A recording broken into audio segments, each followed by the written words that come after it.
नमस्कार। आज हम एक ऐसे आपराधिक मामले पर बात करने वाले हैं जो उत्तर प्रदेश की गलियों से शुरू हुआ और हजारों किलोमीटर दूर कर्नाटक तक जा पहुंचा। चलिए इस पूरे केस के जो मुख्य तथ्य हैं उन्हें एक एक करके समझते हैं। ये एक लाइन असल में इस पूरे मामले की जो गंभीरता है उसको साफ साफ बयान कर देती है। तो चलिए इस घटना की हर कड़ी को थोड़ा और गहराई से देखते हैं। तो इस कहानी की शुरुआत होती है एक अपहरण से।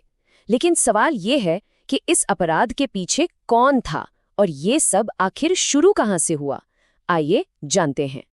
देखिए, इस पूरे मामले के केंद्र में है एक 17 साल की लड़की जो जाहिर है कानून की नज़र में नाबालिग है।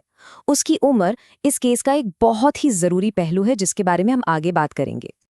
और वहीं दूसरी तरफ जिस लड़के पर यह सब करने का आरोप है उसकी उम्र है 20 साल।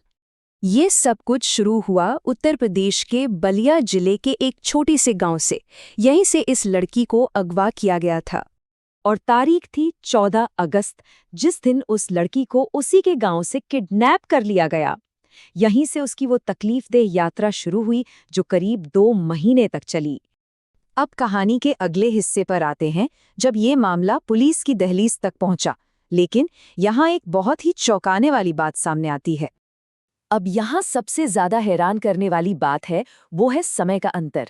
देखिए, लड़की को अगवा किया गया 14 अगस्त को, लेकिन पुलिस में शिकायत दर्ज हुई 11 सितंबर को।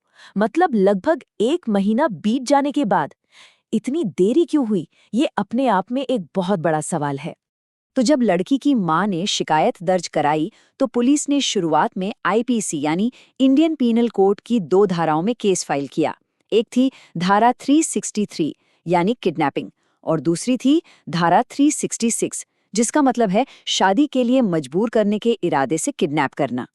खैर, शिकायत दर्ज होने के बाद पुलिस ने अपनी कार्रवाई शुरू की, लेकिन ये मामला सिर्फ एक राज्य तक ही सीमित नहीं था और इसी वजह से ये और भी ज्यादा पेचीदा हो गया। सोचिए, लड़की को उत्तर प्रदेश से किडनैप करके हजारों किलोमीटर दूर कर्नाटक ले जाया गया और वहां उसे लगभग 2 महीने तक बंधक बनाकर रखा गया था। और फिर करीब 2 महीने के लंबे इंतजार के बाद आखिरकार पुलिस ने मंगलवार को लड़की को बिलथरा रोडवेज के पास से सेफली रेस्क्यू कर लिया और इसी के साथ उसकी कैद का अंत हुआ। बचाव अभियान के दौरान ही जो आरोपी लड़का था उसे भी मौके से ही पकड़ लिया गया और उसे जेल भेज दिया गया। लेकिन इस केस में जो सबसे बड़ा और निर्णायक मोड़ आया वो रेस्क्यू के बाद आया। जब पीड़िता इस हालत में आई कि वो पुलिस को अपना बयान दे सके तो अपराध की पूरी तस्वीर ही बदल गई।